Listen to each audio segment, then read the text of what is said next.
Yep, -4 this morning. Day number 3. Yesterday I've done some more, but I haven't filmed it, so I'll show you today. I removed the roll cage, started to weld everything. I started with the worst parts, which is the rear mount, the rear legs, where they give you something. So I'm welding this stuff now, but as you can see, again, some of the stuff, remember when I said some of the stuff you can't weld nicely on MR2 because it's double layer and between is like a sealant. It's just not possible. Obviously we have to clean this. I didn't use the anti-splatter spray. I have it because this will have to be painted and it's a pain in the ass to clean that stuff. So I would rather leave it this way and then clean this with the brush and then paint it. Some of this stuff you can weld very nicely and some of this stuff you cannot, especially on the back here. On the bottom there is more places to weld very nicely and less not nicely, but usually this is supposed to be done in 2 people, you know, me on the ramp up, Steve, for example, someone else underneath with a wet rag and extinguishing the flames as I move forward with the welds. Period. That's how it works. Unless you clean it, but underneath, but that's, you know, unnecessary. However, that's the floor. But here, this part and this part is inside the quarter. It's all enclosed. And you say, okay, no problem. You see there's been caught on fire a little bit, you can see there, and nothing happens. It's metal, it's a bit of paint, it's going to extinguish itself. Yeah, that's true. However, there used to be plastic here. All right, if the plastic was here, this plastic would be burning, probably with the whole workshop. So on the other side, obviously this one we removed it already because we put the intake on this side. We remove all those plastics regardless of welding the roll cage or not. But on this side we didn't have to remove anything. And but now I had to, because you see, this is what I'm talking about. There is this, and we're gonna weld inside there, very close to it, and this is gonna catch on fire. Ask me how I know. I know because I set my frog on fire. Exactly the same here. I was wishful thinking. It was wishful thinking. I was like, nah, I'll be fine. Come on, I'll be fine. Worst case scenario, just blow it, it'll be fine. No. It was on fire. So yeah, I had to put a cup of water through the gaps and everyone just to extinguish it. But I was shitting myself. It's like, ooh, rocky mistake. So I'm not doing this here. No mistakes. Again, on a customer's car, you take your time. Right. Roll cage legs welded up, all of it. Let me show you. Wasn't too bad actually. The floor, master engineer floor, wasn't too bad either because it's very thin. Even there, although that was a bit of pain in the ass to weld on those junctions when you have multi-layers of, well, different layers of metal because it's all very thin. In between there's that sealant or whatever. It just spatters and spits and everything.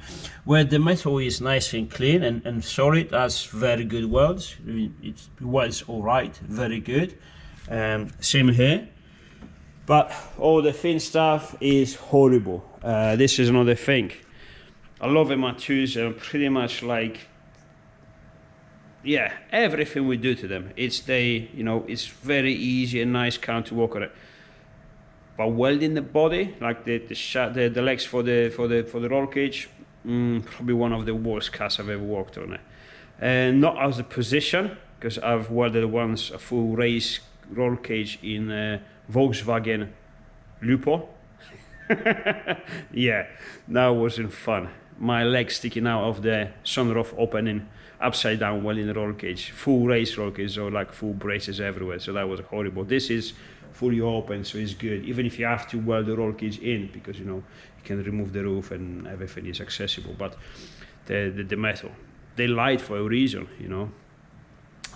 Besides that, was good. So now we're gonna have to clean it. Obviously all of that has to be cleaned, all this, you know, burning from heat and everything.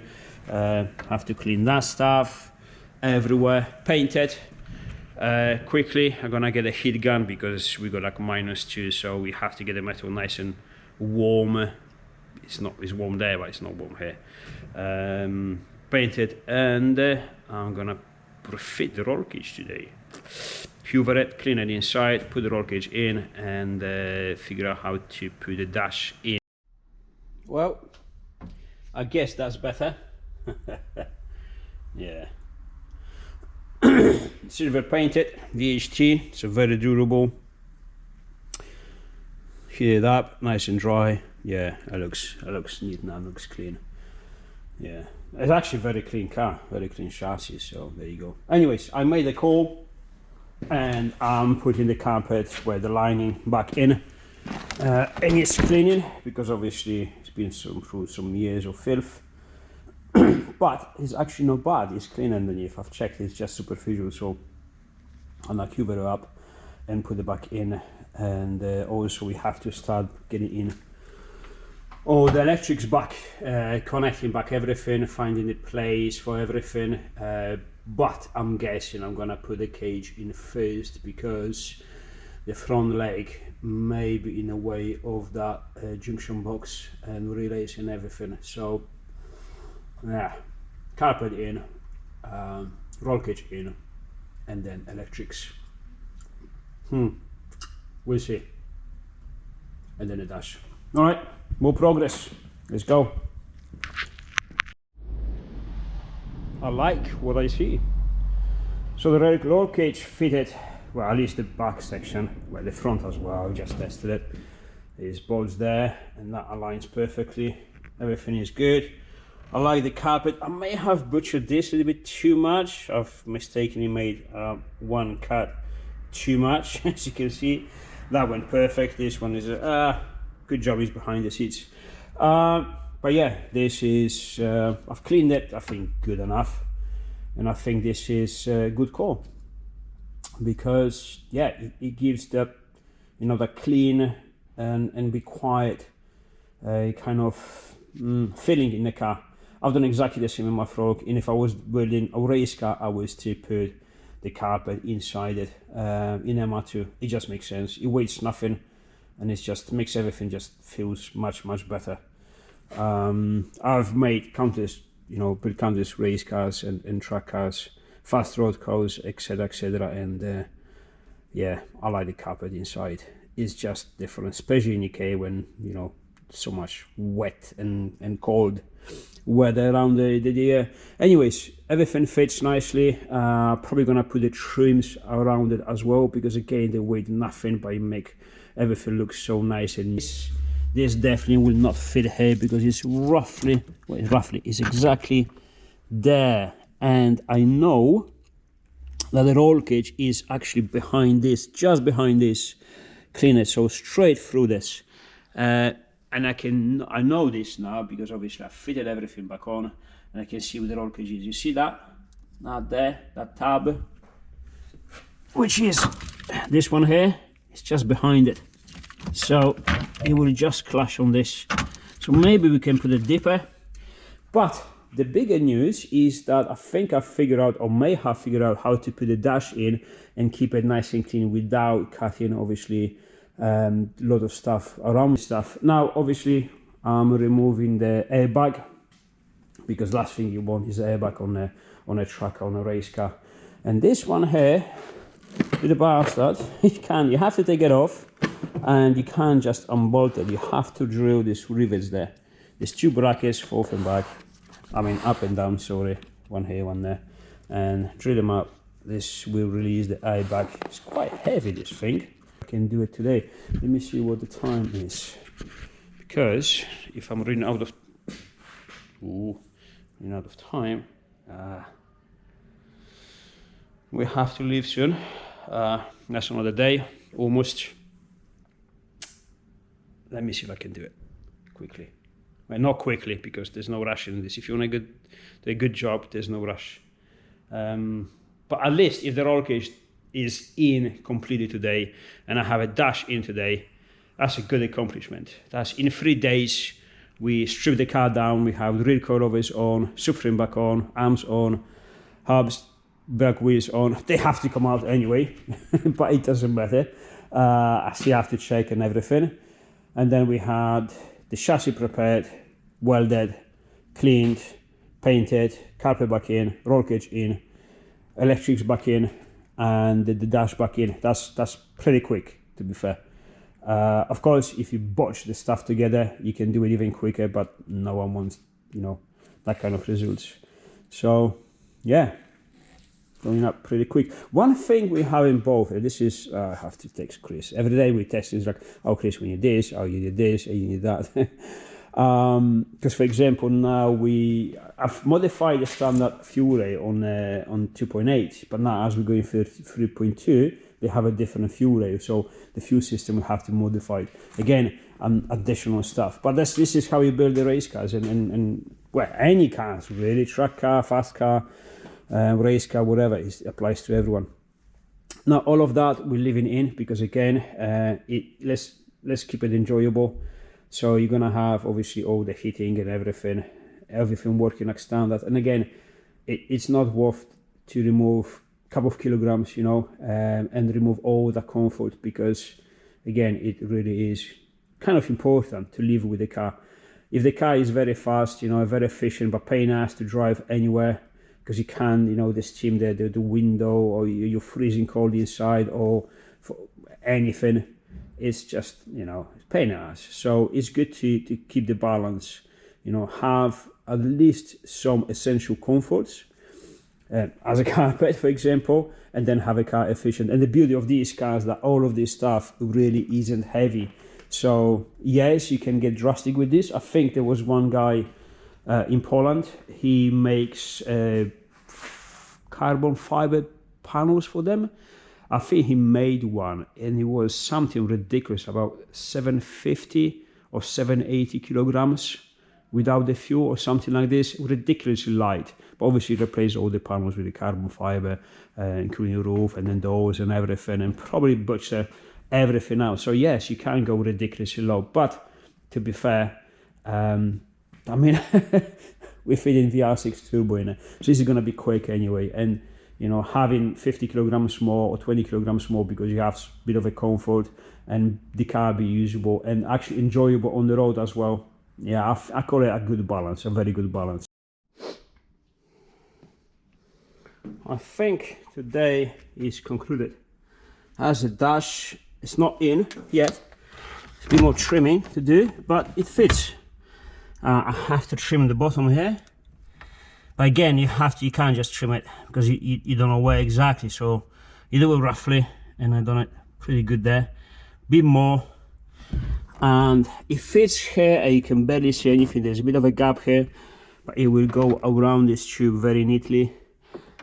Same for the other side. It's not the easiest job in the world to fit a dash here, because yeah, it's kind of angulated and roll cage goes, you know, quite funny to put it in, but it's possible. It's not possible to put, as I imagined there, I was hoping for the fuse box to be there, but because we removed the airbag, I found a use for it. There you go. So that's actually even better, because you have the access to all the relays and the rest of the stuff. Now, I'm not sure if all the wires are going to reach there, or I have to unclip them and reroute them to be able obviously to access them from the bottom, but from the top there. But everything else could be refitted now as standard, and I would really like it. This is a very nice, clean and neat job. Also, I'm very happy with this. I'm surprised. This is the side trims on top here. They fit there. The roll cage attaches it, but actually doesn't push, maybe a tiny bit here, but you can see the gap over there, both sides, so it doesn't put any pressure, or no more than it should be, because obviously there's a rubber here, so tiny bit of pressure is nothing major, but honestly it's just here, just slightly more than touching it, and that's it. So it fits. I am not sure if I can fit the top side. Maybe this is the most sticking out. Tiny bit of trimming, and I should be able to put it on. The light, yeah, maybe I should be able to put the light back on as well. This one, it would be nice. Yeah, I was moaning about these legs, you know, the foots of the roll cage, the bases, that especially that one wasn't trimmed completely. But besides this, I really like how this roll cage fits, because yeah, everything, it could pretty much look like almost standard, very nice and clean instead of butchered everything like the usual race cars look like. Obviously that we have to come out again. I have to finish the trim around nicely, marker pen, and you know, sign and mark where to trim correctly and everything. Probably another couple of times to make it neat, but that's it. I think these days concluded. I can't close it yet. This day is concluded. Well, I could, but I will push it. It concludes pretty nicely. I mean, we got roll cage in. All the trims also you see the trim that goes where the gas pedal is almost there. I know there's a bit of trimming to do around the roll cage, but I can fit it on, and I'll be really happy with that, because that will be fitted. The trim under the door on the seals like this one here to hide the harnesses, it will be back on. And I know for fact that this part here, this trim can go on as well, because I have it on my car. A lot of trimming, a lot of modifying goes on this side, but besides that it fits, because I already have it on the frog. Because on the frog I only have the rear side of the cage, the front of the side is, the whole front is still there. So yeah, it's good. You can fit, you know, a proper roll cage in them, and they can still look standard. Small car, all the trims, all the plastics. Yeah, I like it. I like it. A lot of work. God, it's past 5 o'clock already. So I need to go. That's enough for today. We're gonna resume Monday, maybe Sunday. Steve is gonna be here on Sunday, maybe Sunday, but I don't think so. I'm gonna be staying home with kids. Jesus, they're grown now, but still. Yeah, that's it. I'm getting there. I think one day, maybe half a day, I could finish the front, finish the trimming out, reroute the electrics, connect everything, put back everything that's supposed to be there, trim some here, maybe this side. No, actually a day. Yeah, maybe more a day than half. And then, so yeah, Tuesday, day after, that'll be 5th day. We start working on the engine. So that's on the crate, on the engine stand, upside down. Take the sump off. We modify it for the turbo return as it's supposed to be. Fit everything back in, and we continue with the build. This actually was the most difficult, because now everything else is just reassemble the stuff together. I mean, coilovers you don't have to modify much, you know, fit everything correctly. We got the brake lines, braided brake lines, bigger brakes, or better brakes, not bigger. They actually need bigger brakes, just good quality, you know. Same for the front, obviously, you know, doing just the back, front. New wishbones are on the way, so we're gonna pulley bush those.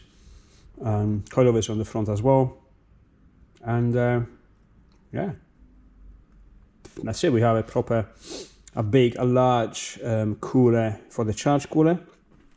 That's another thing we have to change, because now we have a small one, as you can see there, and they work on kind of like a standard engines, just rim up, but we're gonna push quite a lot of power here, so this may not be up to the job, you know.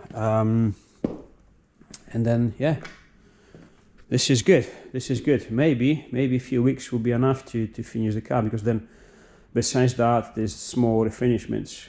You build the whole lot, like the rail cage for example. Yeah, it's done, but now you have to refine everything.